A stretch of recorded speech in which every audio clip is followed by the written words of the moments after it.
In South Africa's administrative capital, Pretoria, stands a university grounded in academic excellence and driven by purpose. The University of Pretoria, UP, established in 1908, is one of Africa's leading research-intensive institutions. Consistently ranked among the top universities globally, it is a place where African roots meet global ambition.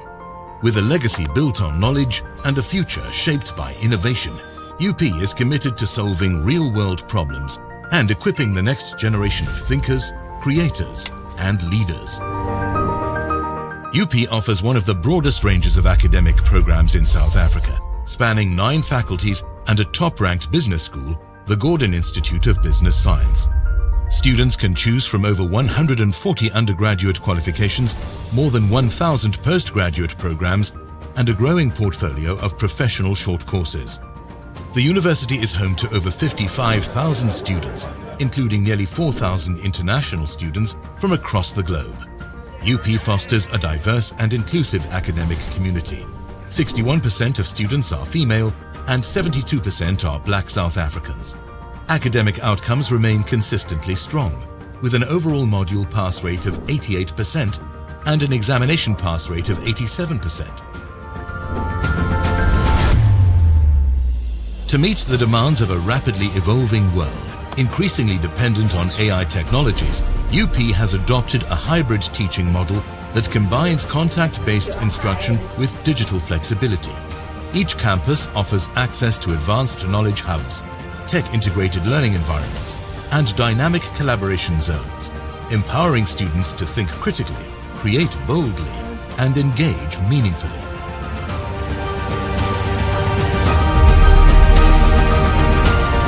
UP is internationally recognized for the depth and quality of its research.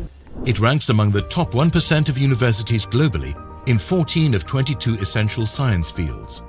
UP ranks 42nd globally for impact, top 10 for poverty and economic growth, and number 1 in South Africa across key disciplines, affirming its global excellence and societal impact. The university hosts 82 research institutes and centers, 43 research chairs, and over 320 postdoctoral fellows across diverse disciplines. Its innovation output is notable. UP recorded 71 invention disclosures and secured 48 international patents. Research breakthroughs include biodegradable food packaging made from discarded produce, mobile hearing test applications, mosquito-repellent textiles, and diagnostics for tuberculosis using a single drop of blood.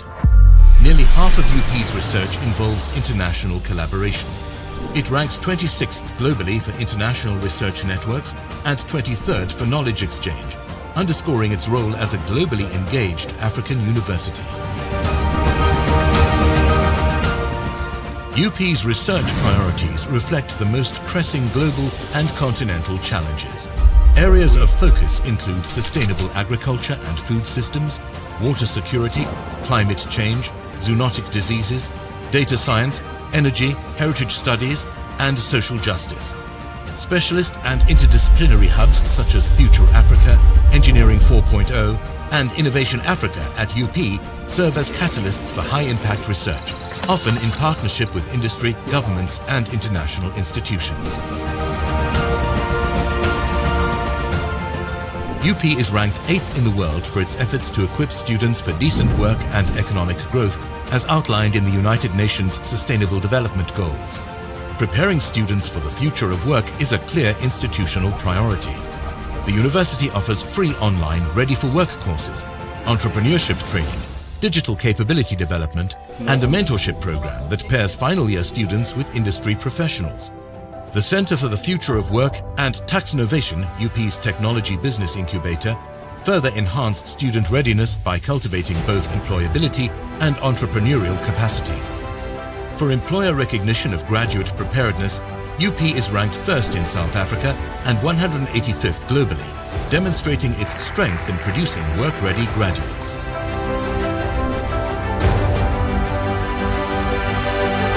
UP offers more than just academic development. It cultivates a holistic student experience.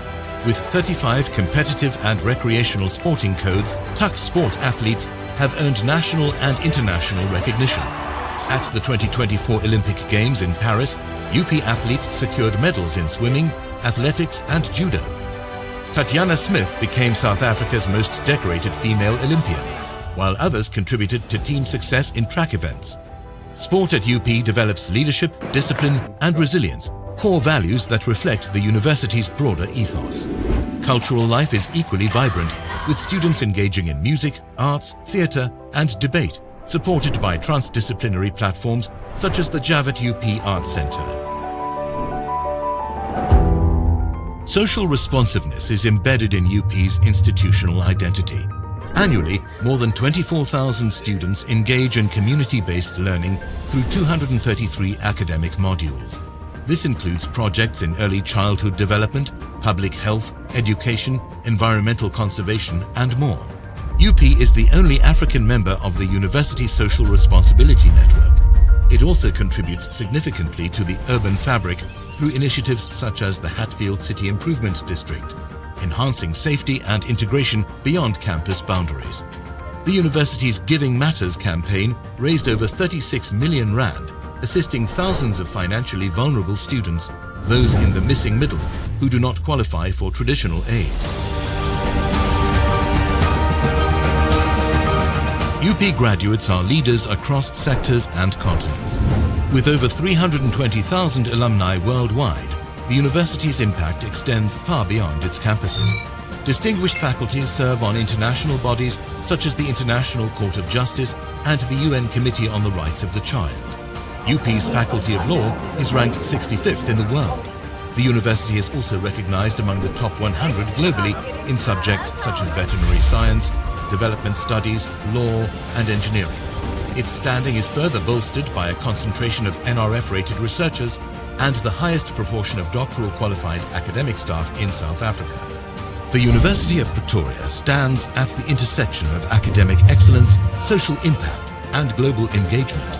It is not only shaping the future of higher education in Africa, it is contributing meaningfully to global knowledge, innovation and development. This is where knowledge becomes impact and where every moment holds the power to make a difference. The University of Pretoria. Make today matter.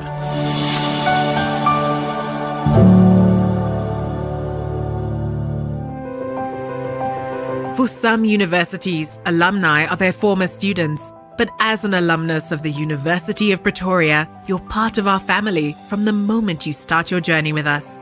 The pathway that you follow on your journey at UP is paved with striving for excellence, perseverance, adaptability, getting it right the first time, and reaching the finish line. UP is home to many of South Africa's shining stars. You're part of this family, a family that knows the value of hard work, integrity, passion, creativity, and innovation. You're always able to come back home and reconnect with your family all around the world. The UP Alumni Connect app gives you unique access to opportunities like mentorships, careers, and invitations to selected events. Reconnect with us, keep in touch, be proud of your home and your family, and continue to make a difference.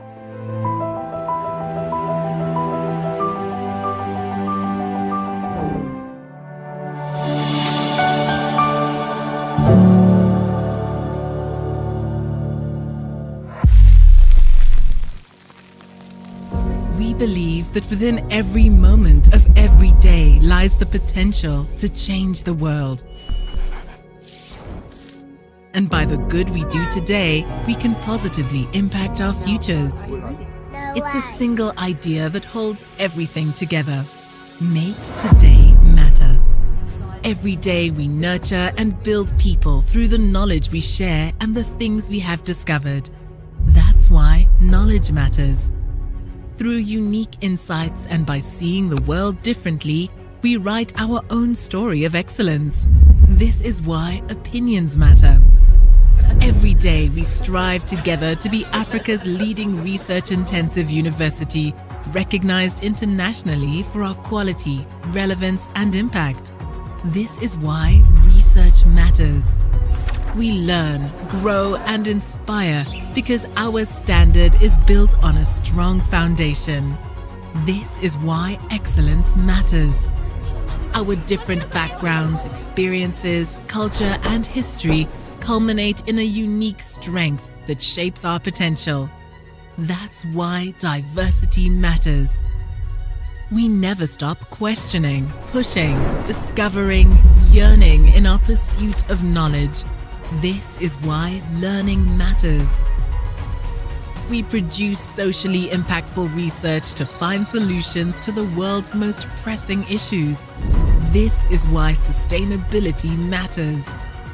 We inspire, we enable, we engage. Together we transform knowledge into positive impact for the future. This is why impact matters.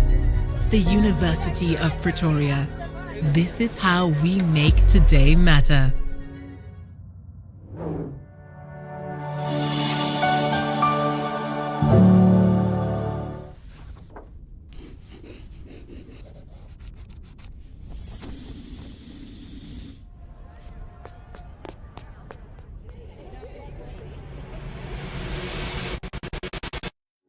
It takes future-focused vision to find ideas that become solutions to the world's most pressing concerns. Innovation and creativity are the sparks that ignite to transform lives and society, and these need space to grow.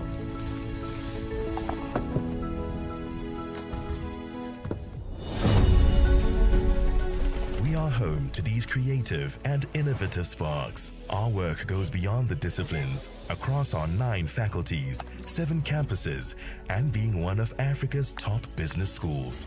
As an African global university, we stand proudly among the world's top universities.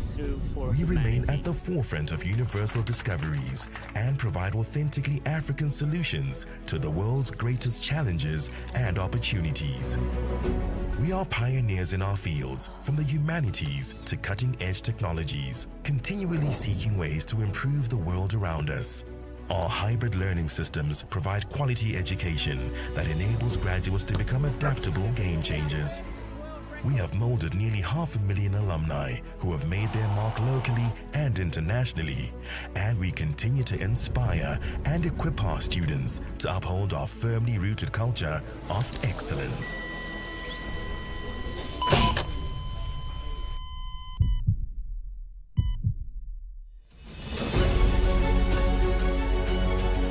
At the heart of what we do is our people. They are creative, critical thinkers who can shape society for the better, because that is how we teach, learn, innovate, impact, and live. We are the University of Pretoria.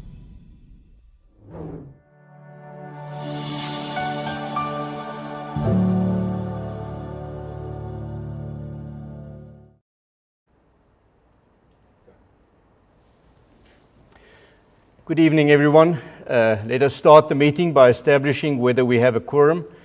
To inform everyone that according to clear guidelines in the institutional rules, it requires 100 members of the convocation to constitute a quorum for any meeting of the convocation. Either the President of the convocation or the Vice-Chancellor and Principal of their duly appointed representatives and at least 99 other members of the convocation must be present for a quorum to be constituted. If a meeting is not quorate, the meeting will be postponed for 30 minutes, after which the meeting may continue if there are 50 members present. Surely I expect that we will have a quorum from the more than 340,000 members worldwide, but I'm just waiting for official confirmation. Well, I've been notified that we have a quorum and can be recorded as such, and therefore the meeting can continue as duly constituted.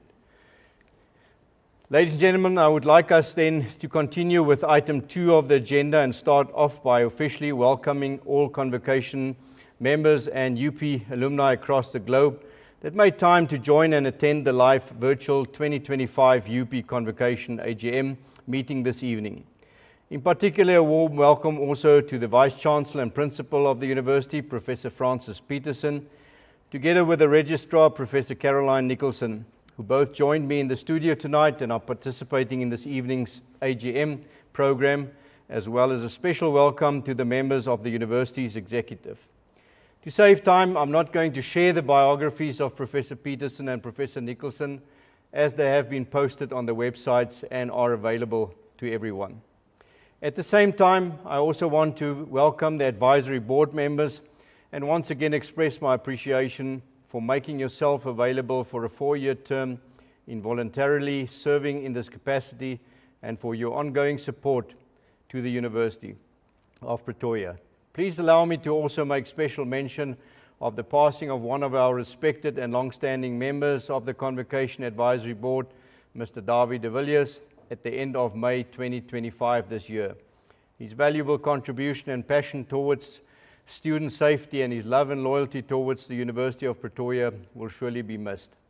I would like to further take the opportunity to at least introduce you to each Convocation Advisory Board member individually by reading out their names. First, it's myself, Hinner Köster, as chairperson, then Ms. Zinzile Lutuli, who's the deputy chairperson, Mr. Vegele Mackenzie, who's our secretary, Ms. Rufense Marsha, who's our finance officer, then Professor Francis Petersen as Vice-Chancellor and Principal, Professor Caroline Nicholson as Registrar, Mr. Daniel Ilhoff, Mr. Jan van Deventer, Mr. Michael Hubert, Mr. Michael Modena, Ms. Molebogeng Maluleke, Ms. Nomsa Maseko, Ms. Chimangatsu Raku, and Mr. Wanga Mbasa. Our UP office bearers that also attend board meetings and or are actively involved in various capacities with convocation matters and this AGM meetings are Mr. Rikus Delport, who's the Director of the Department of Institutional Advancement, Ms. Deidre Adams, who's the Deputy Director of the DIA, and then Ms. Duane Kitching, who's the Digital Content and Campaign Coordinator of the DIA, and then also Ms. Linda Pelser. Then our 2 senior alumni office bearers that have been the driving force of the Alumni Relations Office for many years, Dr. Samantha Castle, who's been Senior Manager of Alumni Relations, and Ms. Henriette Minnar, who was an Alumni Coordinator, have unfortunately recently resigned from their positions as they are pursuing other professional careers. We would like to wish them well and especially thank them for their enormous contributions over many years in their capacities as senior alumni office bearers, and their dedicated and professional services will be dearly missed. Before I continue with item 3 of the agenda, may I also please encourage all convocation members that have not sent questions earlier to post any questions you may have in the comment box. I apologize if we may not be able to address all the questions live this evening, but it gives us an idea what convocation members want to know and concerns they may have. Let us then move on to the next item, which is item 3 on the agenda, where we need to get confirmation of the minutes of the previous meeting. I will take the minutes of the previous AGM meeting, which was circulated before the meeting, as read. Are there any amendments anybody wanted to suggest or has suggested? And is there anything that is not a true reflection of what had been discussed and decided at our previous AGM meeting? We have not received any amended suggestions, so therefore I then confirm that the minutes with no amendments were a true reflection of what had been discussed and decided, and ask for a motion to accept the minutes and someone to second that motion, please. Thank you, Professor Petersen, for accepting the motion, and then also Professor Nicholson for seconding the motion. Let us then move on to next item, which is item 4 on the agenda, where we need to get consideration of the agenda and a motion to accept the agenda again. Can I then ask again for a motion to consider the agenda and someone to second that motion, please? Thank you, Professor Petersen, again for accepting the motion, and Professor Nicholson for seconding the motion. Then we can move on to item 5 of the agenda, which gives me the honor to address you this evening with my 2025 President's Address. Distinguished guests, members of Council, Vice-Chancellor Professor Francis Petersen and Registrar Professor Caroline Nicholson, fellow members of the Convocation Board, the University's senior management team, our deans, professors, lecturers, and professional staff, students and alumni across our global community, and last but not least, partners and friends of the University of Pretoria. Good evening and a very warm welcome. It's an honor to address you at the first annual general meeting of my second 5-year term as President of the Convocation and Chair of the Advisory Board. I'm humbled by the mandate you have entrusted to me. I accept it with gratitude and a sober sense of responsibility. Our Convocation is more than a governance structure. It is the living link between our university and society, between our proud history and the future we are shaping every day. Tonight, we gather virtually from many time zones and geographies, united by a shared loyalty to the University of Pretoria and a shared commitment to its mission. Allow me to begin with heartfelt thanks. First, to my colleagues on the Convocation Board for your counsel and courage. To the Vice-Chancellor Prof Francis Petersen and to the Registrar Prof Caroline Nicholson for your leadership, continuity and stewardship of the institution's academic and administrative integrity. To the entire senior management team and executive deans for the countless decisions you take each day to guide this university with prudence and purpose. To our academic staff, researchers, professional and administrative colleagues, and support teams across all our campuses, thank you for your tireless work. Your dedication is the quiet force that enables our students to flourish, our research to advance, and our values to be live, not just declared. Please know that Convocation sees and values your commitment and recognizes the demands you carry and the difference you make. We will continue to advocate for the resources, the freedom, and the institutional support that excellent scholarship requires, and push for environments where you can do your best work. To our alumni spread across South Africa, the continent, and the world, you are our ambassadors, our critics, our champions, and our partners in impact. Thank you for everything you do. Do lift the name of the University of Pretoria. I invite you to lean in, update your details on the alumni portal, volunteer as a mentor, host an internship, provide a job shadow opportunity, offer guest lectures or case studies, share your networks, contribute in whatever amount is right for you to the bursary and endowment funds. Wear your affiliation proudly and recruit the next generation of students and supporters. Convocation is not a spectator's gallery, it's an active fellowship. To our students, you inspire us.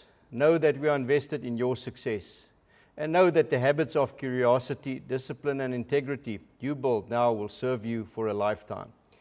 To our partners, thank you for believing in the University of Pretoria. Thank you for the research collaborations, the internship pathways, the scholarships, the policy dialogues, the innovation challenges, and the community projects we run together. We can do far more in partnership than alone. And finally, I also wish to extend a special heartfelt thanks to the Alumni Relations Office and its dedicated staff for all you do, coordinating convocation activities, ably supporting the Advisory Board with its elections and meetings, and connecting and communicating with our alumni across the world. Your professionalism, responsiveness, and tireless behind-the-scenes work keep our community engaged and our mission moving forward. We are deeply grateful. As this is the first AGM of my second term, it is appropriate to also take stock.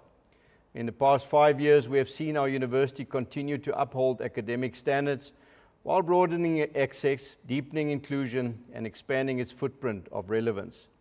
We have invested in people and in platforms that support modern learning, enable interdisciplinary collaboration, and that help young people not only to enter higher education, but to thrive within it and beyond it. We have strengthened partnerships with industry and civil society while deepening ties across our alumni network. And we have done this in the context of global volatility and local complexity. That we keep advancing is testament to the resilience and ingenuity of this community.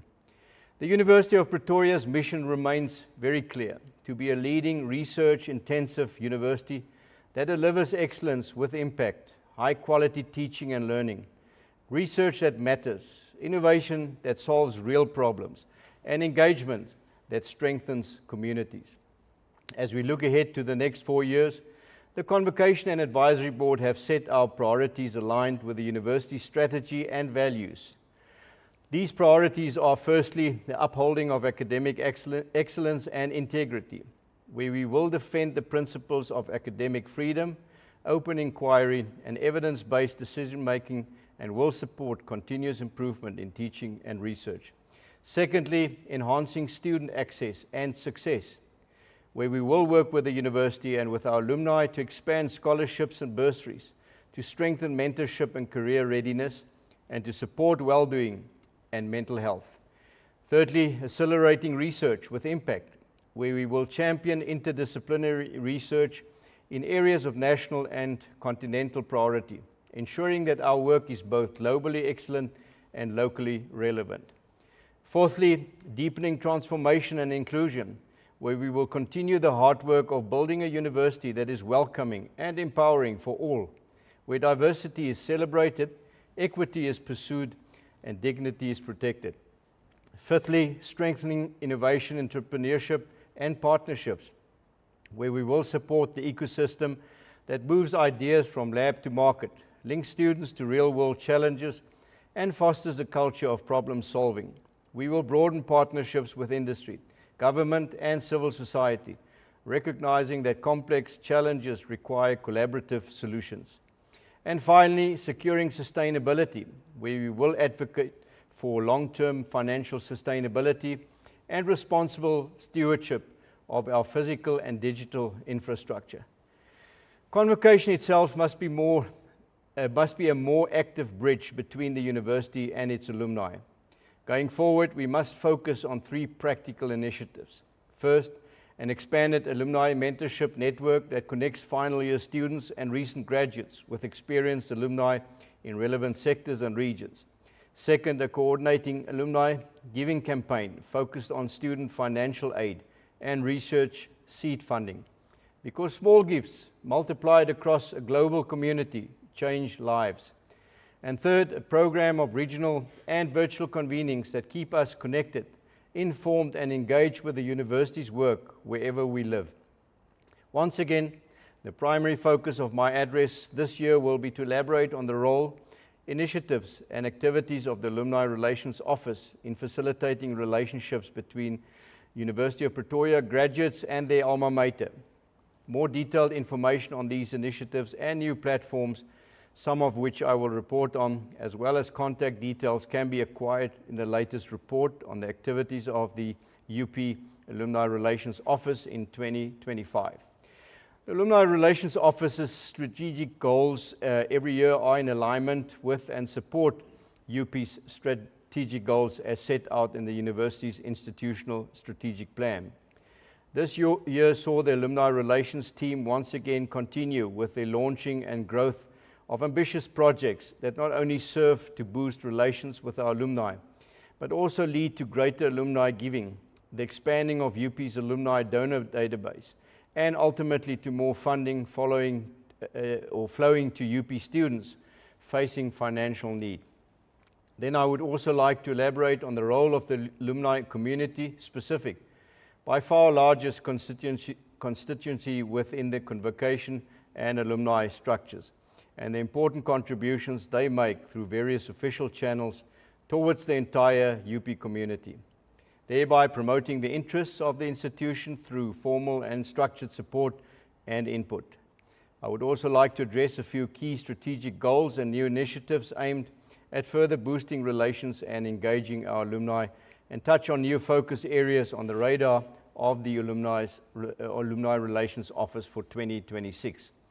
Then I will conclude with some brief feedback from the latest Convocation Advisory Board meetings held since our last AGM on key areas that have been reported on and are still addressed. I will leave most of the bragging rights of the many achievements of the UP students and graduates and key projects for the Vice-Chancellor to report back on in his address after mine. I'm sure he will elaborate on some strategic goals and activities he has in mind for the university, as well as the continuing good news in relation to UP's world rankings, large funding support, recognition through awards, and how UP also excelled in the field of sports again this year by winning various sporting competitions as well as other notable achievements, both in South Africa and internationally.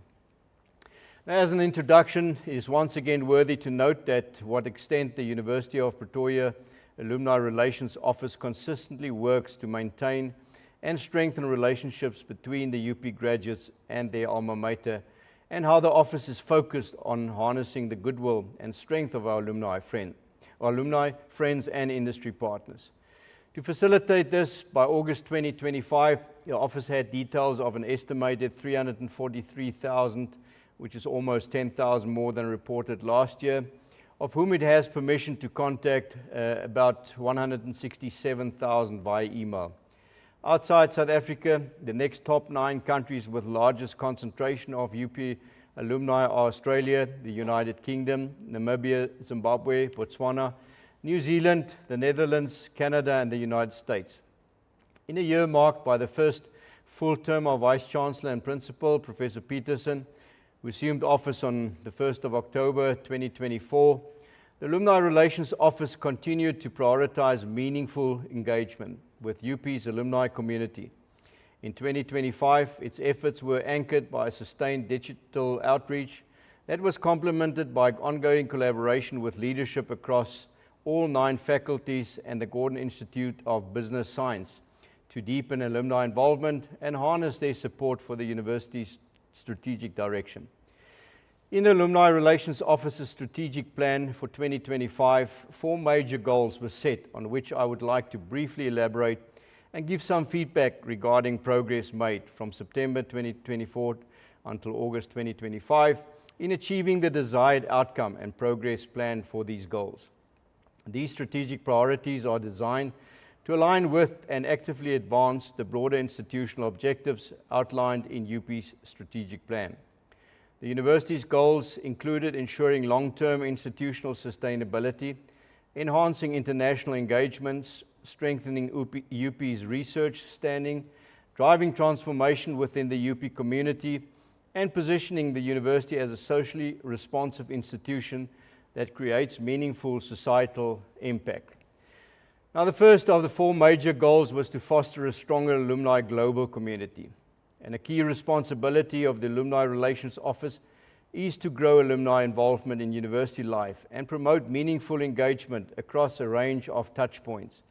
To support this, the office makes use of multiple platforms and channels, including its database of alumni email, contacts, social media engagement, exclusive invitations to UP and TUC sport events, a podcast showing the achievements of UP alumni, targeted alumni chapters serving specific interest groups, and a range of benefits available exclusively to UP alumni.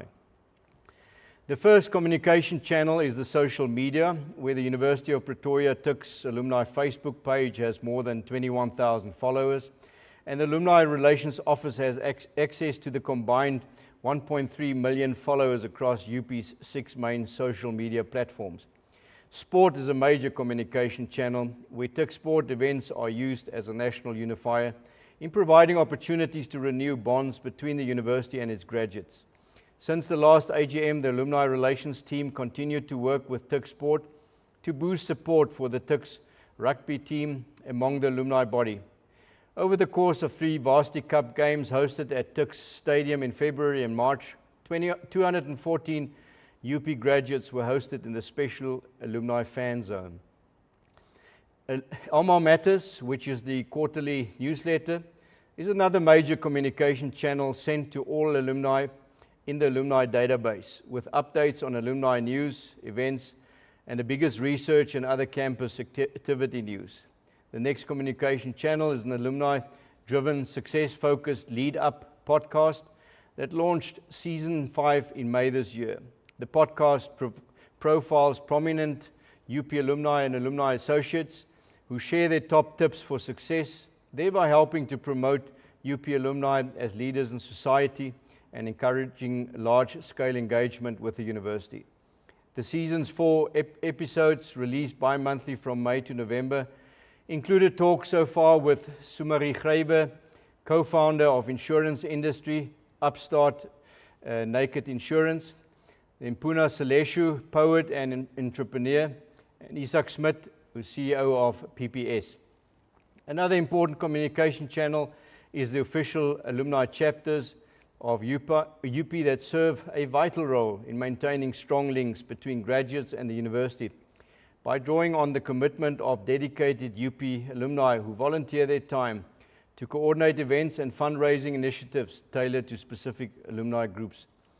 3 new alumni chapters have been established in the past 2 years, and 6 alumni networks have been created in the past 3 years. The key objectives of these alumni chapters are to strengthen alumni relations both locally and internationally, to contribute towards the university's fundraising targets through donations and sponsorships, to advocate for and promote UP's brand and initiatives within their regions, develop networks that link corporates, alumni and the university in ways that support collaborative projects, and organize and host events that foster community and engagement. With respect to the current 6 active UP alumni chapters, I can report quickly on them the following. The TUC 60+ chapter, which is the most active chapter and whose primary focus is on social engagement, networking, and maintaining a strong sense of community. Then the Fahama UP alumni chapter that meets regularly and is particularly active in fundraising. They have contributed donations to the UP Food Program and the Vice-Chancellor's Scholarship Fund. Then the Vice-Chancellor's Distinguished Merit Award Alumni chapter, which consists of recipients of the particular merit award and focuses on networking, mentoring, and fundraising to support future students in the same way they were supported. Then the MasterCard Foundation Alumni chapter, emerging from UP's partnership with the MasterCard Foundation. This chapter currently includes 316 alumni from across Africa who benefited from the scholarship. And the group is currently working with the Department of Institutional Advancement to establish a formal constitution focusing on employment opportunities, mentorship, and professional development for its members while contributing back to the institution. Then the UP Fordham Alumni chapter, which is a result of the university's 17-year partnership with Fordham University in the USA. This network includes around 300 alumni who participated in the Emerging Markets Exchange Program. They maintain strong ties with UP, have established their own constitution and working committee, and fundraisers to host their annual alumni dinners. The chapter also fundraises to send 2 students annually to the Fordham Emerging Markets Exchange Program in New York and helps connect UP with relevant industry partners. And finally, there's also a mining alumni chapter. Alumni WhatsApp groups are New York, Texas, Washington, Namibia, which has the most members, Uganda, and then London. While the alumni chapters and networks are strong, there's always room for expanding the chapters and networks and to enhance their collaboration with the Convocation Advisory Board. Therefore, the appointment of a dedicated staff member within the Department of Institutional Advancement is being considered to focus on alumni chapter development, monitoring, and reporting. As an alumnus of both the University of Pretoria and Kansas State University in the USA, I'm inspired by American alumni who sustain giving, mentorship, advocacy power, scholarships, research, and institutional resilience, showing that when graduates invest, universities thrive.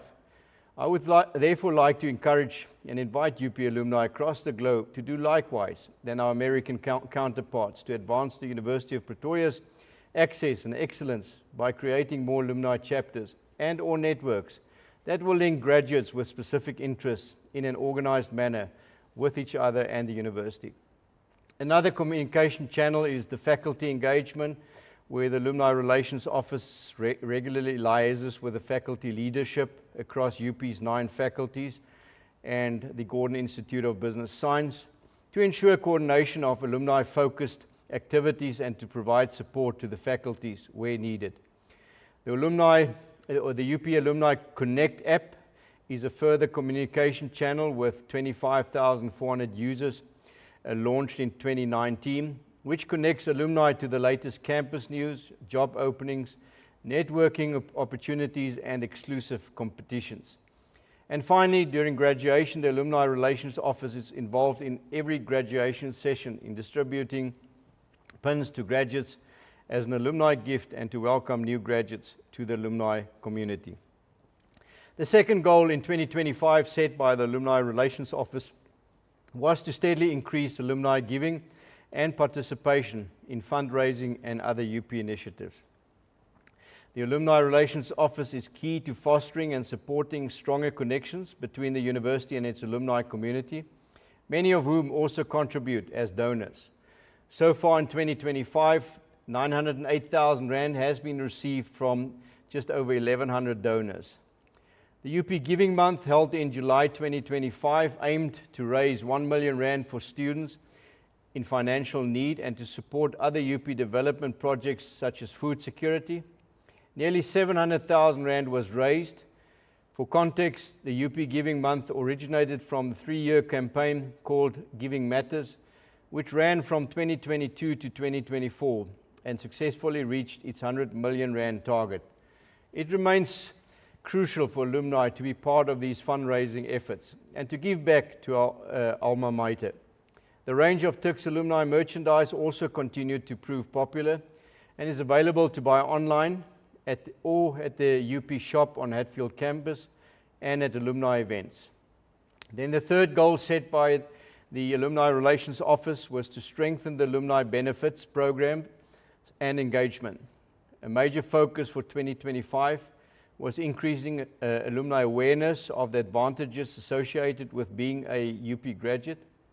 This serves several purposes, showcasing the value of UP alumni status, reinforces the university's brand, and each alumni benefits initiative is internationally connected to a scholarship or other university fund. This ensures that proceeds generated through alumni benefit programs are channeled towards supporting current and future students in need, with particular emphasis on those in the missing middle. Through the Alumni Benefits Program, graduates enjoy a range of on-campus privileges, including campus and library access, as well as discounted rates at the High Performance Center gym, as well as the High Performance Center Hotel and the Time Out Cafe. Alumni also benefit from reduced entry fees at UP museums, including the Javits UP Art Center. Through South Africa's first alumni-focused online shopping hub that was launched in September 2023, UP graduates also have access to savings on more than 400 leading brands. Through their subscription fee, which is only 150 Rand per month or 800 Rand annually, participants not only unlock discounts worth thousands of rands, but also contribute directly to the Vice-Chancellor and Principal's Scholarship Fund, which supports financially vulnerable students. And then the fourth and final goal set by the Alumni Relations Office was to improve data integration to facilitate increasingly strategic use of data. Now, by August 2025, a total of 3,445 general alumni records had been updated, and the office is collaborating closely with the UP IT team to further refine and streamline the database. Through the Life Alumni Data Project, 12,644 alumni records have been successfully updated. Now let's quickly look at the core strategic focus goals of the Alumni Relations Office in 2026. Now, drawing on the insights and experience gained over this year and previous cycles, and in keeping with the university's strategic direction, the primary strategic focus areas that will shape the work of the Alumni Relations Office in 2026 will be as follows. Firstly, to further increase alumni participation and engagement. Secondly, to increase alumni individual giving through more strategic inclusion of donation drives at meetings of alumni chapters and other alumni events, and growing the alumni benefits offered through the rewards program, among other initiatives. Thirdly, to expand alumni involvement at both chapter and faculty levels. And then finally, to increase and improve the quality of alumni data and processes through ongoing enhancement of data integration across multiple systems to enable a more strategic and effective use of data in communicating with and engaging our alumni. Let us briefly also look at the major current Convocation Advisory Board activities. Since the 2024 AGM, the Convocation Advisory Board has, besides its indirect involvement in all the previously mentioned alumni matters and activities, specifically further addressed a few key areas of importance in the two meetings the newly elected board had thereafter. Two key areas of particular importance that I would like to briefly touch on, as there have been permanent items on our agenda being addressed in meetings by the advisory board and that receive continuous attention, are the following. The first ongoing key focus area of the board, considering the broad networks and connections that members may have, remains the involvement through official structures in major fundraising efforts and assisting in rallying different groups of alumni to contribute to the giving campaign to reach initial fundraising targets set. Using the existing list of projects, the board's members are joining hands with the university to fundraise collectively with the aim of securing the money so desperately needed in meeting the challenges of an ever-increasing lack of funding. Besides official finance and fundraising efforts, I already referred earlier to the importance of creating professional or constituency-based alumni chapters, as UP needs such capacities, especially paid for or volunteer capacities, and that the Convocation Advisory Board is instrumental in creating and supporting such alumni chapters, under which alumni in various ways can provide vital support. The second very important matter addressed as a permanent item on the agenda of the Advisory Board remains the activities of a Student Safety and Security Subcommittee within the Board to address the ever-increasing concern of student safety and security both on and off campus. At the last board meeting, the Board noted some key security matters that were highlighted by Mr. Mackenzie, the new chairperson of the Safety and Security Subcommittee of the Board. Now, these included the ongoing challenges with nightclubs in the Hatfield precinct and noise pollution, some delays that were experienced with the rollout of the Hatfield CID Panic app, as well as a proof of concept being facilitated by the Hatfield CID to gauge the effectiveness of CCTV cameras with smart technology, to improve the response time of the Tshwane Metro Police Department to intercept criminals entering the city. Then there was also feedback on the progress made towards ensuring that the security staff perform at the desired levels in Hatfield and the introduction of a dedicated response vehicle. Then also feedback on the appointment of an acting superintendent by the Tshwane Metro Police Department that makes a significant difference in law enforcement visibility and positive collaboration between the CID's security manager, the student safety executive, and the South African Police Service in combating crime, and where specific action plans are agreed on and responsibilities are assigned to address matters affecting student safety. And finally, on an overall decrease of 32.2% in total crime incidents year on year, and number of assaults was also reported. In summary, we can report and give assurance that safety remains the university's highest priority, noting that it ultimately begins with the individual, and students and staff are encouraged to take personal responsibility for their safety by, among others, avoiding unsafe areas and exercising care in managing personal possessions. This assurance is backed by the Crime Prevention Strategy Summary Report from the Department of Security Services that outlined the university's comprehensive approach to safety, addressing, among others, physical security, technology and innovation, the operations hub, and partnerships with the Hatfield CID and the City of Tshwane.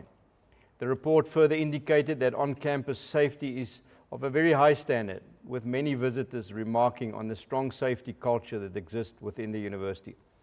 However, off-campus safety remains more challenging as UP's jurisdiction does not extend beyond its perimeters.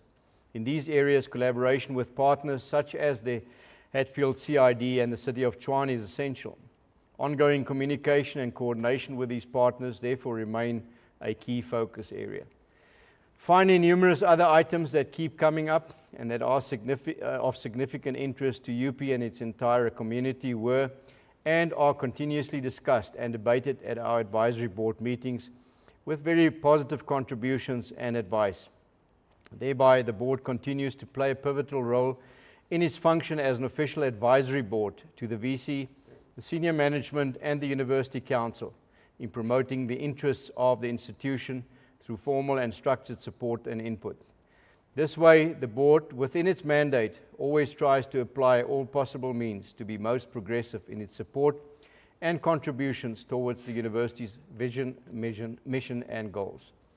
For further notable items quickly worth sharing tonight that the board discussed and received feedback from UP's executive management at its last meeting were the first item, which is the review of the institutional rules for convocation governance structures. Well, I can report back that the documents were discussed in detail and the last advisory board meeting, and that the members supported a revised set of institutional rules for the convocation governance structures and agreed that they could be taken through the university's formal approval process. Then the second item, which is the optimization of the current voting platform, on which I can report back that it was decided that the electronic voting platform remains the only viable option for the university at this stage, given the global distribution of its alumni, unless other practical proposals are received in future with respect to a better alternative process. And the third item was the role of the advisory board in aligning with UP's alumni convocation strategy to support achievements of institutional objectives. Here I can report that given that the university was in the process of developing a new long-term strategy, it was agreed that the matter should be discussed in more detail at the next meeting of the board, which will be held in 2026. The draft strategic plan would be presented to Council for discussion and input at the Council workshop, with a final strategy to be tabled at Council in November 2025 for approval. The new institutional strategic plan would inform the Convocation Advisory Board's strategy to ensure coherence with the broader strategic direction of the university. And the fourth and last item was the draft revised UP language policy. At its last meeting, the board noted the set of documents related to the revision of the university's language policy, including the language policy framework for public higher education institutions, the UP language policy, the UP language audit report, and the UP language policy statement. In short, the University of Pretoria recognizes language as fundamental to academic excellence, social transformation, and human dignity. As a leading African university, the university embraces its multilingual heritage as a strategic asset that enriches scholarship, enhances learning, and builds inclusive communities. This policy affirms its commitment to developing a truly multilingual institution that serves all members of the university community while advancing indigenous languages as vehicles of knowledge, creation, and dissemination. The policy is enabling and empowering rather than prescriptive and restrictive. With regards to the university's tiered language approach, the main policy principles are that English serves as the primary language of teaching, learning, assessment, and general communication, that Afrikaans and Sepedi are designated as institutional languages to be maintained in the case of Afrikaans and developed in the case of Sepedi as languages of scholarly discourse. That a graduated approach allows for language support to be adjusted as students progress through their studies. It was also further noted by the board that the university undertook a comprehensive language audit in May 2025 to inform the revision of the current language policy, to align the language policy with the 2020 language policy framework for public higher education institutions. The majority of the participants represented across all faculties and demographic groups preferred English as the language of instruction and communication, although many also expressed in principle support for multilingualism. The board expressed its satisfaction with the process followed thus far in the review of the university's language policy and supported the proposed language policy statement. Before I close, let me express special appreciation once again to the teams who have made this virtual AGM possible. A meeting like this does not assemble itself. Thank you for the logistical excellence that allows our global community to gather meaningful online. Colleagues and friends, universities exist for the long term. We inherit a legacy, we steward it, we pass it on. The University of Pretoria has a proud history of excellence and a future of even greater possibility. The world we serve is complex, but it is also full of hope. Every discovery made, every student graduated, every community strengthened is a tangible act of hope. Let me end where I began, with gratitude and with a call to action. Gratitude for the trust you have placed in me to serve a second term as your Convocation President and Chair of the Advisory Board. Gratitude to our Vice-Chancellor Prof Francis Petersen and our Registrar Prof Caroline Nicholson for their leadership. Gratitude to the entire Convocation Board, to university leadership, to our professors and staff, to our students, and most of all, to our alumni worldwide. And a call to action. Let us each ask, what can I contribute? How can I help a student succeed? How can I support the researcher's next breakthrough? How can I be a bridge for this university to the world I inhabit? If each of us answers those questions with generosity and resolve, there is no limit to what the University of Pretoria can achieve. Thank you to everyone who has made the effort to join this virtual AGM online, to listen, to engage, and to contribute. Your presence strengthens our community and our governance. I look forward to the rest of the agenda that will follow, to your questions and ongoing suggestions, and to the work we will undertake together in the year ahead. Thank you, go well, and go Tuks. Well, we can then move on to item 6 of the agenda, where we look forward to the address by the Vice-Chancellor and Principal, Professor Francis Petersen.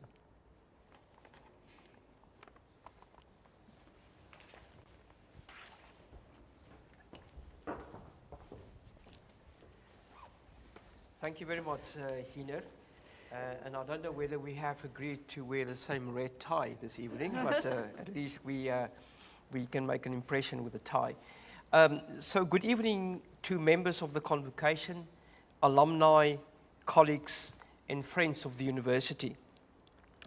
This time last year, I had the honor of addressing you as the newly appointed Vice-Chancellor and Principal of our wonderful institution, the University of Pretoria. Time is one of these mysteries in our lives, and I stand here today with an entire year in my role, and so much to share. I am indeed very pleased to say that the University of Pretoria has remained steadfast and achieved outstanding growth and results over a wide spectrum this past year. From digital transformation and global partnerships to academic and research excellence, and to the incredible effort put into ensuring the best of our student life, but also our student experience. And this I can say despite the significant headwinds the higher education sector in our country has faced, including an over 8 billion rand shortfall in our NSFAS, which is our National Student Financial Aid Scheme funding, delays in student appeals related to NSFAS, and accommodation payments that was also not on time.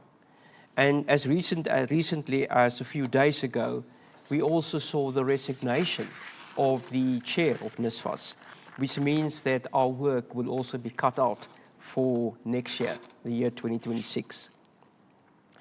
In response to the draft fee regulation framework, Universities South Africa, USAF, and I'm chair of USAF, and the Department of Higher Education and Training are in conversation about a short-term inflation-linked model for tuition increases. And that model for the 2026 and 2027 financial year, I can also share that a few days ago we heard a final outcome from the minister in that regard, which meant that we can go into the year 2026 in a much more certain position of what we can expect in terms of our increases for tuition fees. While at the same time, there is a smaller group that will work on a sustainable differentiated funding model, and that will be developed for the years 28 to 2030, and it will be done on the basis where we look at the individual cost drivers for universities. Politically and geopolitically, it has been a year of huge uncertainty, and I perhaps could probably say chaos, with broader implications concerning certain international funding withdrawals. And I want particularly mention the United States executive orders, which had a major impact specifically on our healthcare and our health research in South Africa. It makes us question whether positive growth is possible in our country and indeed the world. But I can say with confidence that plenty of positive growth has happened here at the University of Pretoria, including new and strengthened partnerships locally and international in the drive for a borderless knowledge environment. On the 16th of August, for example, in a celebration of academic excellence and international collaboration, the University of Pretoria and Fordham University in New York City marked 17 years of partnership by launching the University of Pretoria Fordham Alumni chapter here at Future Africa. And Future Africa is sort of our one-of-a-kind Pan-African platform for collaborative research. And that a launching of the alumni chapter, which significantly enhances the University of Pretoria's reputation as a leading research-intensive university and a contributor to global knowledge production. In celebration of our researchers and our academics, we held on the 25th of October the Academic Achievers Award ceremony. And there we, inter alia, the university honored our newly rated national research or NRF-rated researchers, which included 6 A-rated researchers, 18 B-rated, 63 C-rated, 1 P-rated, and 17 Y-rated researchers. I just wanted to also indicate to the convocation, members of the convocation, that we as the University of Pretoria has the highest number of NRF-rated researchers in the country. It's now over 600. We also have the largest percentage of academics in the country with a doctoral degree, and that's around 74%. And we are continually building on that. I'm also pleased to say that the University of Pretoria placed 63rd worldwide in the 2025 Times Higher Education Impact Rankings, which measure actions taken by higher education institutions towards achieving the United Nations 17 Sustainable Development Goals, or SDGs. And amongst the SDGs and within this impact rankings, we placed 7th globally for SDG 17, and that's our SDG on partnerships. And we are placed in the top 50 for SDG 1. The focus there is on poverty. Also in the top 50 for SDG 8, which focus on decent work and economic growth, and also placed in the top 50 for SDG 16, which focus on peace, justice, and strong institutions. In the 2026 Times Higher Education World University Rankings, which was released in early October this year, we advanced from the range of 601 to 800, and that's the band, to 501 and the 600 band. So we actually move up. Although we moved down in the band, we actually move up in the rankings. And there was more than 2,192 institutions globally that were ranked amongst 120 countries. In the QS World Rankings, released in June this year, The University of Pretoria reaffirmed its global standing, ranking number 362 out of more than 1,500 ranked universities and 26 globally in the International Research Network category, which means that look at our activity and our performance in linking up with other research networks globally. I can say with confidence that the University of Pretoria's brand, its reputation, and its visibility is flying high, which is critical to our growth in our sustainability. Exposure-wise, the University of Pretoria ranked amongst the top universities for media presence in May 2025, just behind the University of Johannesburg, which is 19%, and ahead of Wits University, which was 17%. So our reputation as a top-tier South African university significantly contributes to attracting top staff, students, investors, and partnership in the higher education sector, but also from other sectors, which are industry, private sector, government, the non-governmental organization sector, communities, and also the broader civil society. One of our key staff appointments is Professor Engela Slemmer, who will assume the role of Registrar from the 1st of January 2026. Professor Slemmer joins the university with an outstanding record of academic excellence and leadership spanning more than 3 decades in higher education, and most recently serving as Dean and as head of the School of Law at Wits University. Her expertise in international trade law, banking law, insurance law, and public law, together with her extensive experience in academic leadership and national higher education structures, will bring valuable insight into this role. You probably, by me saying that, you probably wonder what happened with our current registrar.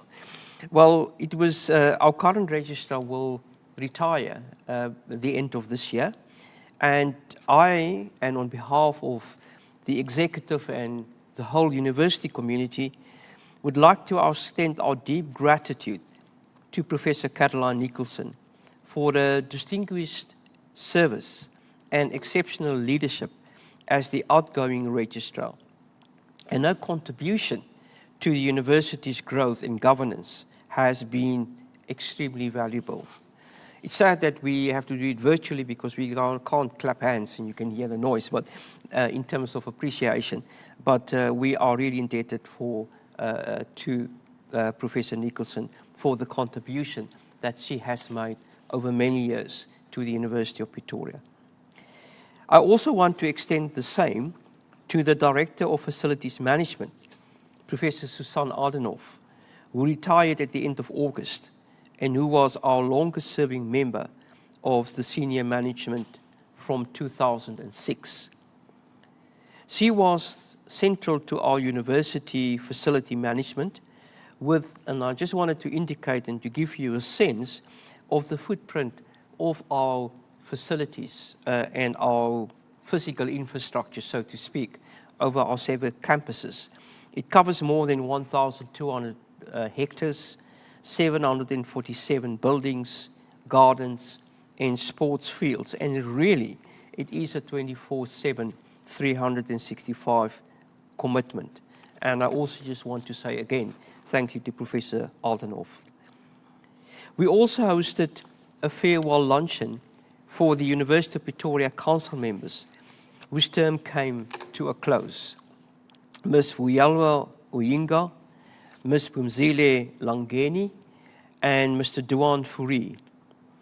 It goes without saying that the university owes much of its success to the wise stewardship of its council, and we are deeply grateful for their guidance and their commitment.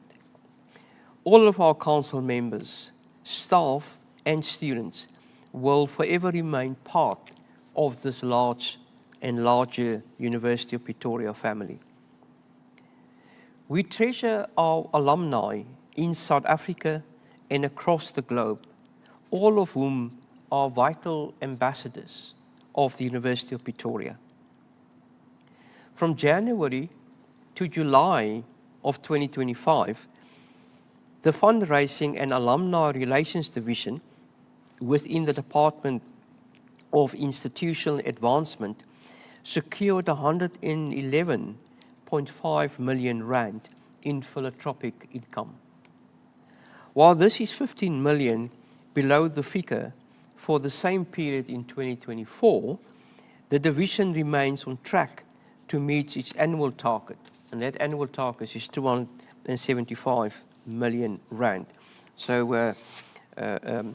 Rikus Delport and team will have to do a little bit more work before the end of the year. Of the total raised, 7.7 million represents new funding from 29 first-time organizational donors. Funding sources comprised 38% from the corporate sector, 35% from foundations, 18% from our sector education and training authorities, in short called CETAs, and 1% from individuals, including alumni. Very interesting is that 25 donors contribute approximately 77.7% of the total income.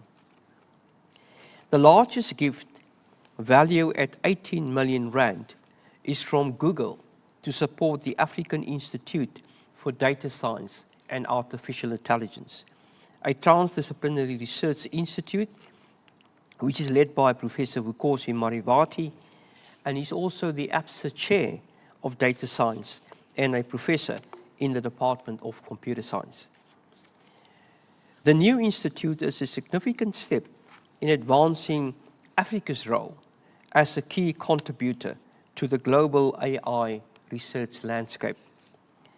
It will support catalytic activities, including fellowship for masters, doctoral and postdoctoral researchers, research in priority areas such as healthcare, agriculture, natural language processing, and climate resilience, as well as the promotion of ethical and very important inclusive AI practices across the continent.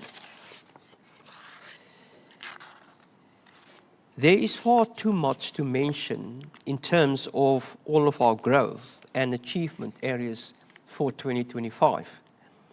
So I'll do a light, what I would call brush stroke, to give you an overview of one or two operational achievements and transdisciplinary research in which all of our faculties are engaged.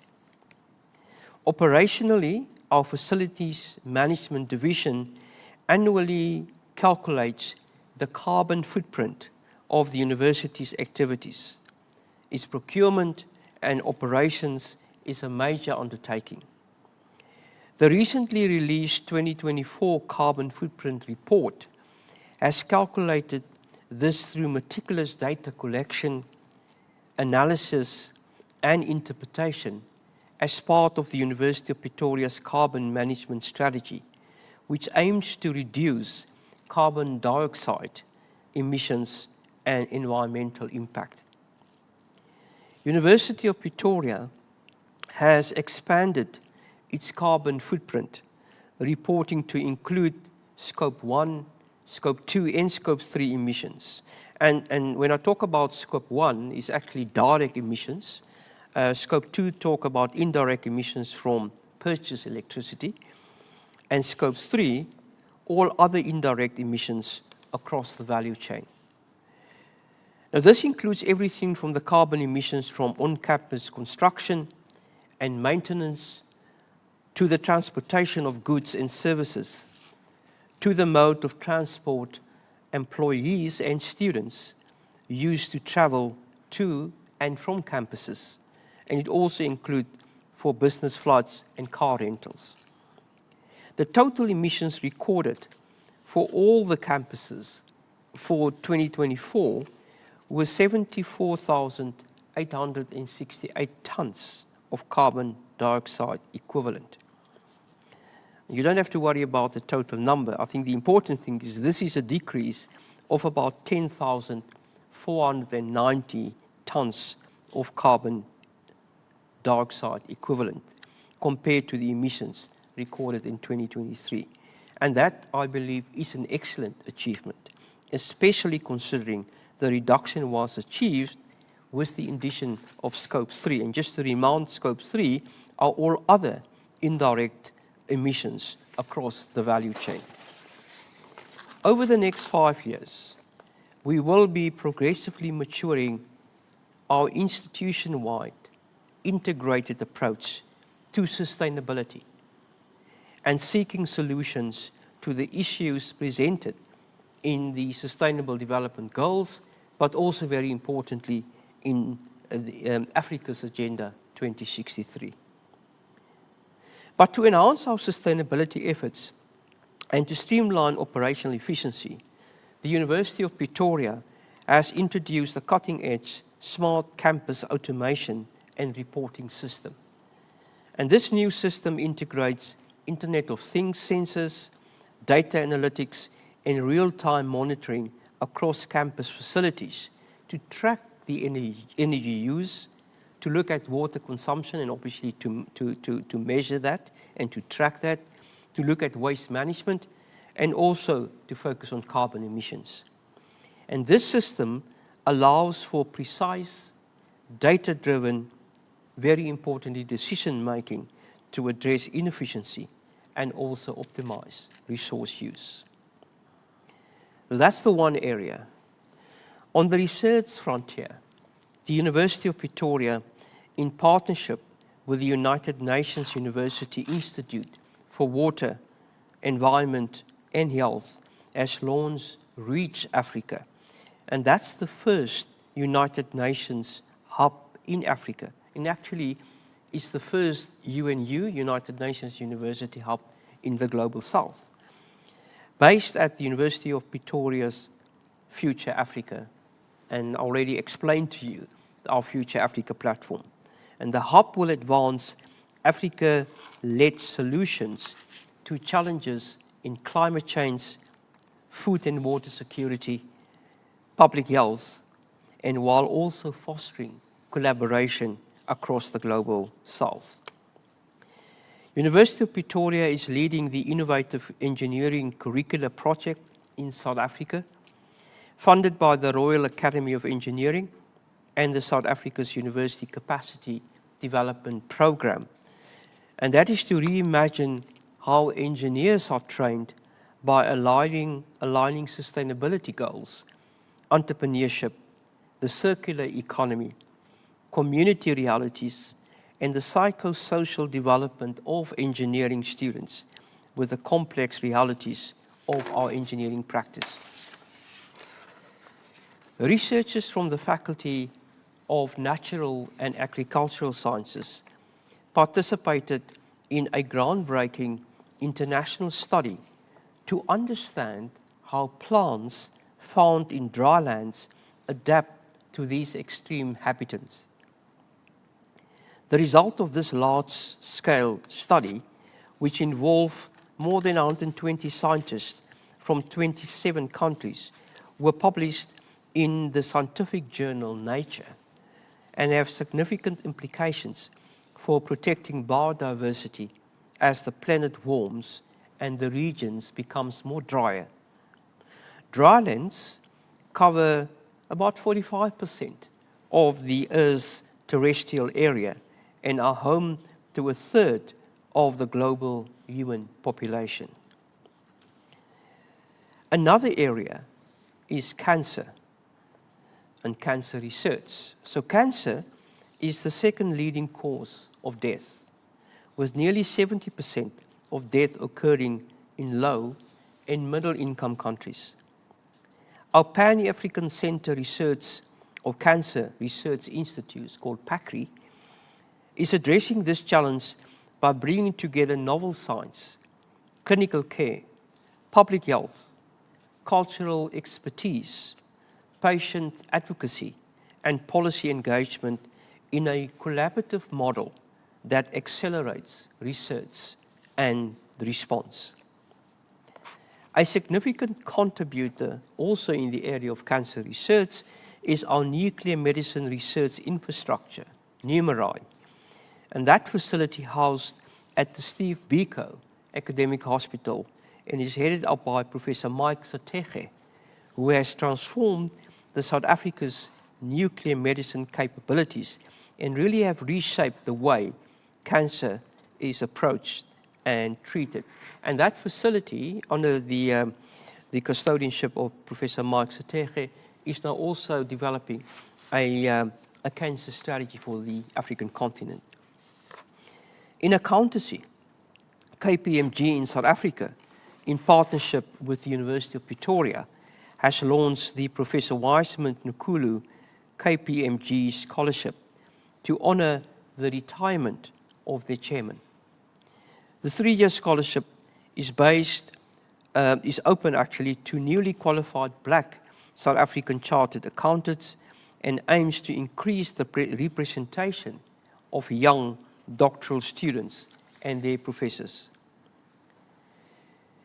We have signed several memorandum of agreements and memorandum of understanding, including one with the Central South University in China to deepen cooperations in key areas, including staff, student exchanges, joint education programs, scientific research, and also other shared interests.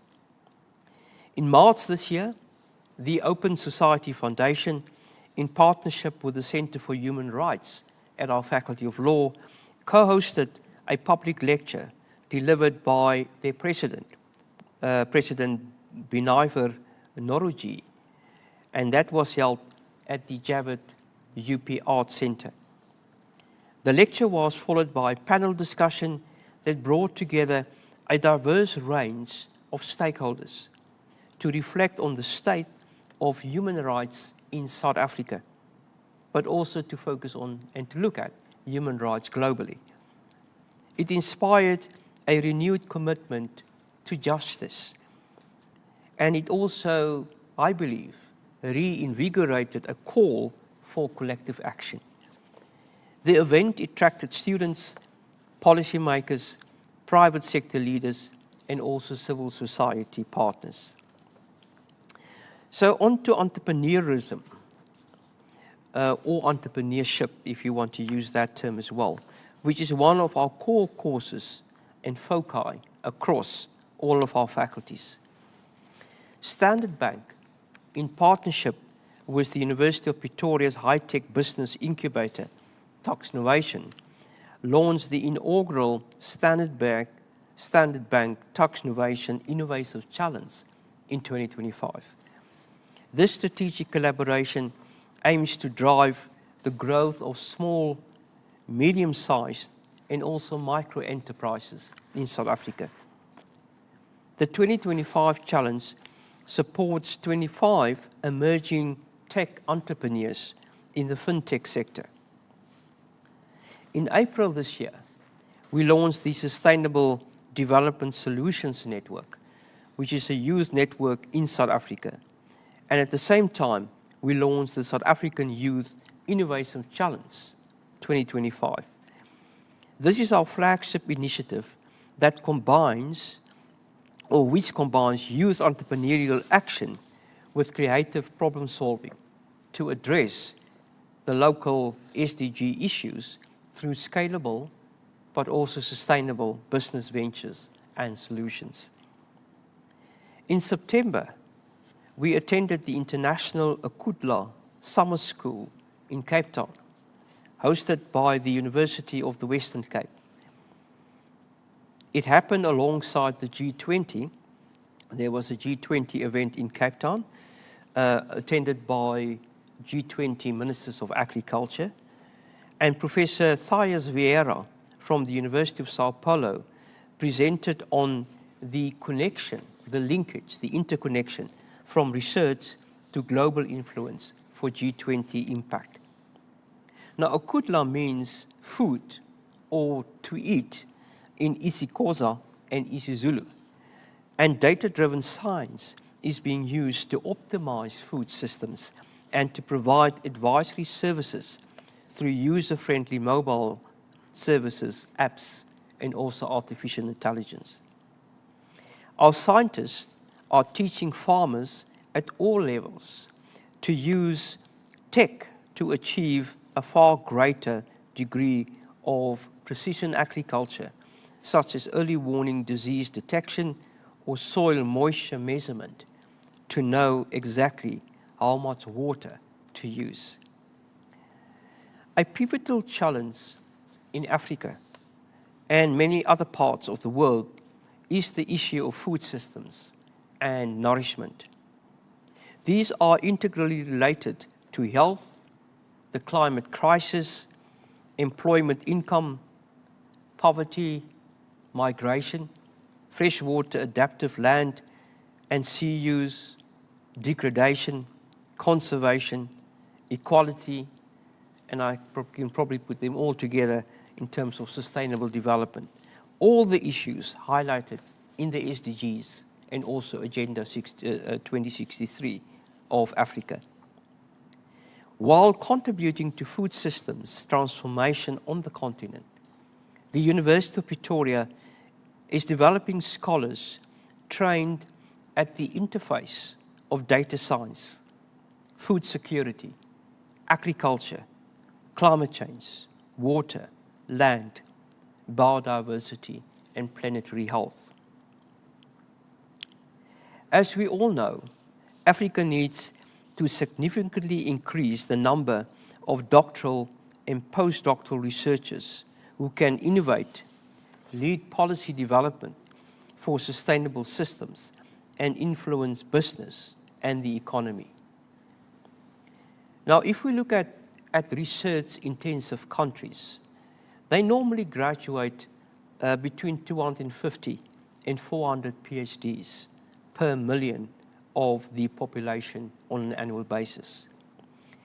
South Africa, if you have to compare it, produces about 60 PhDs per million of the population annually. And other countries on the continent are well below that of South Africa. So out of 66 research institutes and centers here at UP are essential for the production of PhDs and postdoctoral and postdocs. And we recently established the following additional research chairs and entities. A SARCI chair, and that is the African Research Chair Initiative for Nanomaterials for Energy Storage and Water Purification Applications, an industry-funded chair in Municipal Finance, Center for Advancement of Sustainable Higher Education Futures, an African Center for Tobacco Industry Monitoring and Policy Research, a Center for Emerging Arbo and Respiratory Viruses, Center for Environmental Justice in Africa, and the African Center for Biosecurity and Disease Risk Assessment. And that I can say to members of the Convocation and friends of the university is something that we will continue to do. I just stepped out of a meeting before I'm addressing our convocation with one of the key mining companies in South Africa that have promised or pledged at least 2 additional chairs in mining and mining-related disciplines to UP. And that's a conversation, those conversations will continue with other sectors of the economy. So we are fortunate to have exceptional researchers and academics, several of whom won major awards this year. And again, there are too many to mention, but I also will be brief in mentioning some of them. In July, the University of Pretoria secured 5 major awards at the prestigious National Science and Technology Forum South 32 Awards.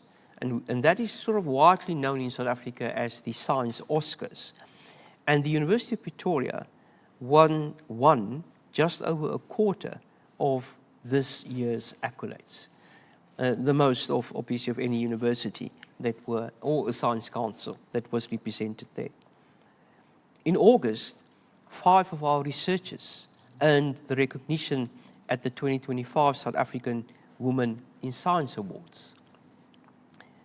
Professor Flavia Senkabugu, who is the Dean of the Faculty of Health Sciences, was awarded an honorary fellowship by the College of Medicine of South Africa. And that is the highest honor that the college confer on a member of the college.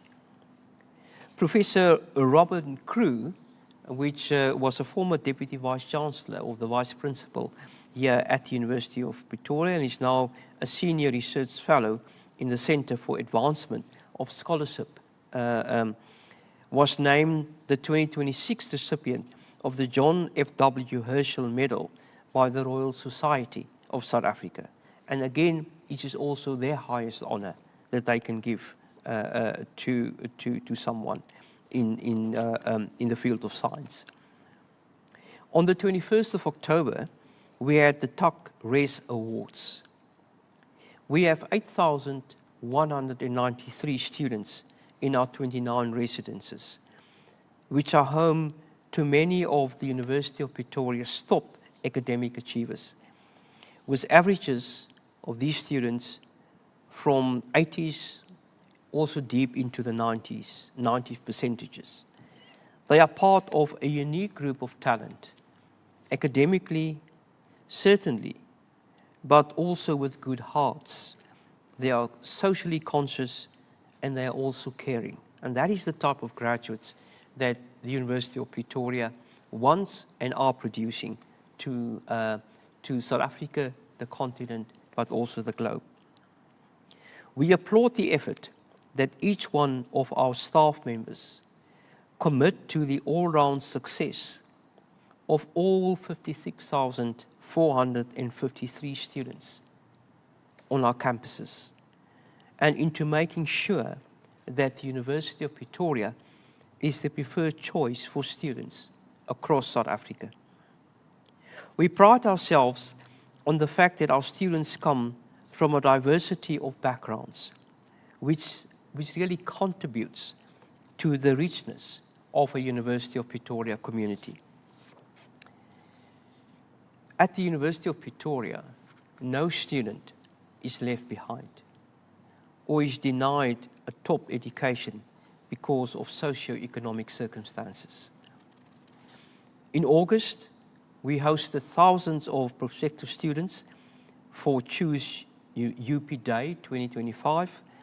This event provided conditionally admitted students with the opportunity to come and have a first flavor and experience of the university. Tux FM, our campus radio station, launched hashtag Tux FM 45 campaign to commemorate 45 years of broadcasting, serving as an influential voice for students and encouraging dialogue. Student community engagement has continued to gain traction with curricular community engagement initiatives across 233 modules, ranging from tutoring of high school learners to enable them to access the university, to creating urban gardens for inner city communities. A wonderful example is the Moja Gabedi at 384 Festival Street in Hatfield, which was once an unofficial rubbish dump and hotspot for illegal activity, and is now a safe green haven for the community with vegetable gardens and sculptures. And I actually could say it's a project that really has become a symbol of urban regeneration. So if you are in Pretoria, you can visit Pretoria again, come and see this particular project and what has happened. On the sporting front, University of Pretoria, as a top performance sporting university, has once again made us proud this year. And again, there are just too many accolades to mention, but I'll just touch on a few. At the South African Junior Championships, Tuks athletes earned numerous medals across track and fields events. Fifth-year medical student Shanae Swart made history by running the 800 meters in under 2 minutes, becoming the 6th South African woman to do so. The Tuks Sports women cricket team won the Northern's T20 League, beating Irene Villages in a thrilling final. Shakira January made local sports history in July in Singapore when she captained the South African women's water polo team at the World Championships. At the South African Open Water Championships in March, tuck swimmer Callan Lotte and Catherine van Rensburg dominated and represented South Africa at the World Swimming Championships in Singapore, held in July. During the South African Swimming Championships in Gqeberha, tuck swimmers won a total of 62 medals, including 24 gold, 20 silver, and 18 bronze. Peter Coetzee was the standout male swimmer, and Dunay Coetzee emerged as the most decorated swimmer at the championships. In karate, Kagetlu Malloy earned 2 bronze medals in Kumite and coached his team to further success, and Busi Paul winning gold in development kata. Alessandro Bicagioni silver in the senior male kata, and Harshit Mewalal bronze in Kumite. In Kwas, Lara Patrick was crowned women's singles champion. And finally, the University Sports South Africa Championship, the men's hockey team claimed their 3rd consecutive USA title with a remarkable comeback victory over Marties, and the women's team placed 3rd. The Tuks women 3x3 basketball team achieved their 3rd consecutive USA championship, winning all 7 matches, while the men's team reached the final for the first time, and they're finishing as runners-up to the University of Johannesburg. The Tuks women rugby team finished as runners-up to University of Johannesburg, while the men's rugby team won the final against Marties, 26-21, securing their first title since 2019. But outside sport, we're also doing well in other cultural and recreational activities. Our new Miss South Africa, Kwawakasi Mazaleni, is a true leader in the community, and I think she was crowned about a week ago, taking her qualifications into various marginalized communities. She is pursuing a master's in speech-language pathology here at the University of Pretoria, specializing in autism. Our institution really prides itself on its sporting excellence, but also in its commitment to a more holistic picture of what wellness is about. Interestingly, we also had 2 alumni as part of the top 9 Miss South Africa finalists, as well as a judge, Nadavi Nokeri, who was Miss South Africa in 2022. So I would say thrilling results indeed for 2025. And I think maybe I could carry on, but perhaps on this high note, I will conclude. And I would like to thank you all again for being here and for the phenomenal role you play in making today a really everyday matter at our one and only University of Pretoria. Thank you.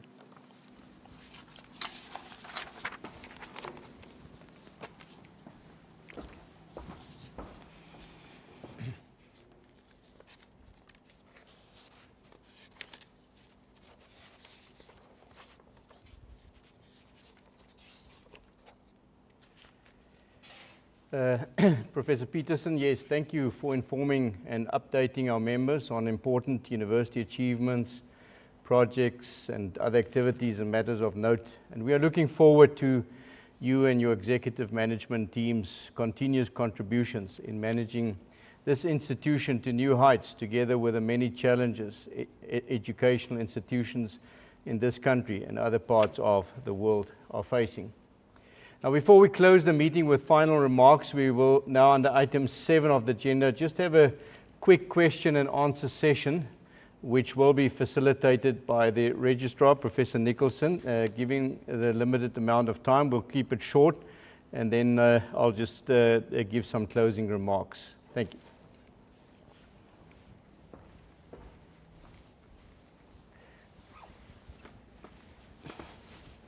Thank you, Dr. Köster. Thank you, VC. I think that the alumni have got a very nice picture of what's been happening at the university over the last year. And now it's the Convocation's opportunity to ask a few questions. We did receive a few in advance of the meeting. So the first question that we did receive was, what plans are in place to strengthen the university's engagement with its global alumni community? Dr. Köster, I'm going to refer this question to you. Yes, our alumni are an integral part of the University of Pretoria's community, and we are deeply committed to strengthening those bonds, both locally and abroad. Through our Department of Institutional Advancement, we are strengthening the international foundations, such as the USA and the UK, and enhancing digital communication channels, making it easier for alumni across the world to stay connected, access opportunities, and contribute to the university's development. We are also establishing regional alumni chapters in key global cities and hosting international alumni networking events. And ultimately, our goal is to build an active global alumni community that supports one another and contributes to UP's continued excellence and impact. Thank you, Dr. Köster. The second question, which I'm going to direct to Professor Petersen, is UP is recognized as a leading sporting university on the continent, yet we didn't secure the Varsity Cup in 2025. What measures are being considered to enhance performance in this and other sporting codes? Can I throw that question to Hinner? Yeah, obviously we are disappointed that we couldn't win the Varsity Cup. But what our focus on sport, as in with other parts of the university, is really on excellence. We have over 30 sporting codes, and we try to bring across to those participants to do the best that they can and the best to their ability. Sport is for us not only competitive, but it's also a vehicle to be able to develop students to their fullest. I have in my address talked about some of the sporting events that or codes that we have done very well on. The rugby was not the one that we did very well on this year in the Varsity Cup, but I think by striving towards excellence continuously, I am 100% sure that we will do better, and hopefully the 2026 Varsity Cup we can bring back to University of Pretoria. Thank you, Professor Petersen. The last of the questions that we received in advance of the meeting is, how do global university rankings align with and inform UP's overall strategic direction?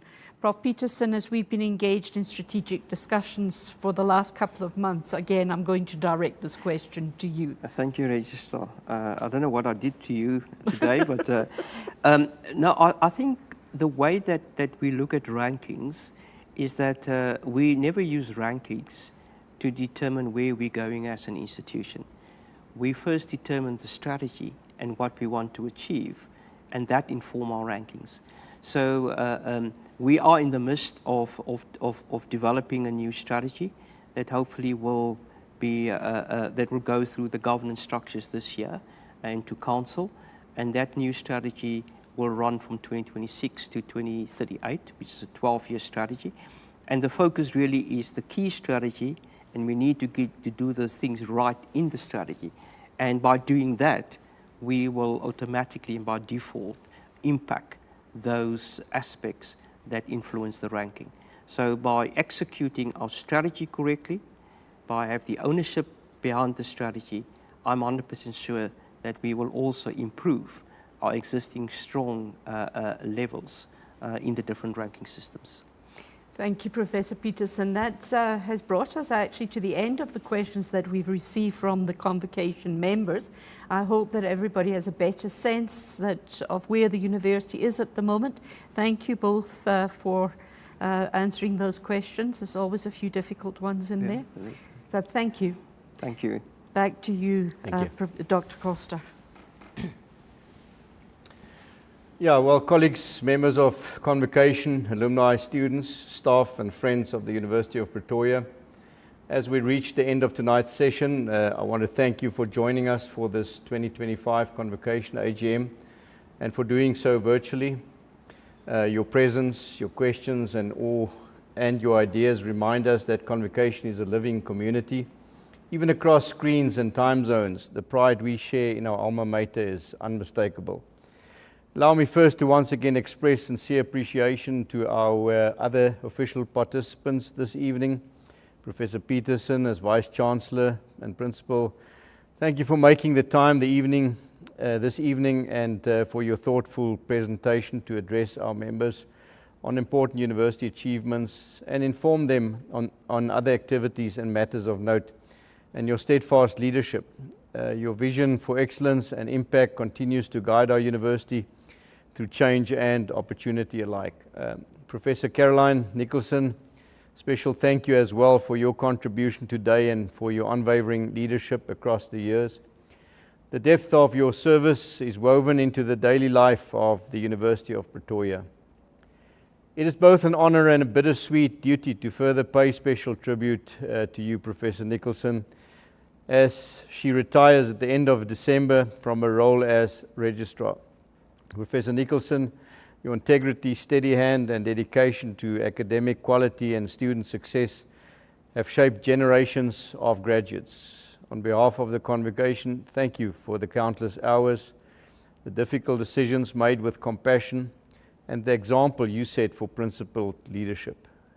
We wish you every joy in your well-deserved retirement. May the next chapter bring you time and with loved ones, the freedom to pursue passions and projects, and continued opportunities to mentor, serve, and engage in whatever ways bring you fulfillment. I also want to extend a heartfelt thanks to two colleagues without whom these gatherings until now would simply not have happened. Dr. Samantha Castle, Senior Manager for Alumni Relations, and Ms. Minna, Alumni Coordinator. You've been the key drivers behind the scenes, planning, coordinating, troubleshooting, and always putting our alumni first. Your professionalism and care have made these meetings possible and successful year after year. As you retire from your posts and embark on new professional journeys, please know that you can carry our admiration and our warmest wishes. You will be dearly, dearly missed. We are also grateful to Ms. Duane Kitching, who has already taken on a vital supporting role in the Alumni Relations Office. Thank you for your behind-the-scenes contributions to the 2025 AGM. To all members of Convocation, Ms. Kitching will be the go-to person in alumni relations going forward, and I know you will find in her a responsive and dedicated partner. Let me remind you, as alumni, your relationship with the university does not end with graduation.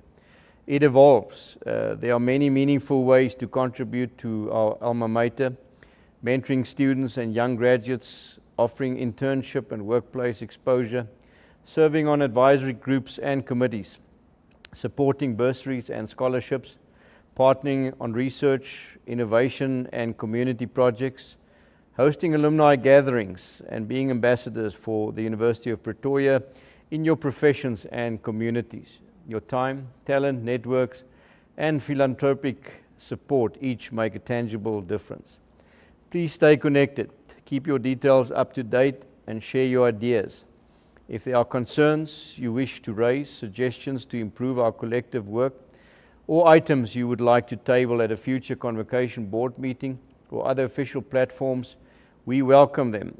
Reach out to the Alumni Relations Office at alumni@up.ac.za. Your voice helps shape priorities and strengthens the university's responsiveness to its stakeholders. Thank you once more to every participant, presenter, organizer and supporter who made this 2025 virtual AGM a success. Thank you for the respect with which you engaged and for the commitment you continue to show the University of Pretoria. May we carry forward the momentum of tonight's discussions into concrete actions, collaborative spirit and renewed pride in what we can achieve together. With that, I wish you a safe and restful evening on the rest of the day, wherever you are in the world. I now formally declare the 2025 Convocation AGM closed. Go well and let's stay engaged.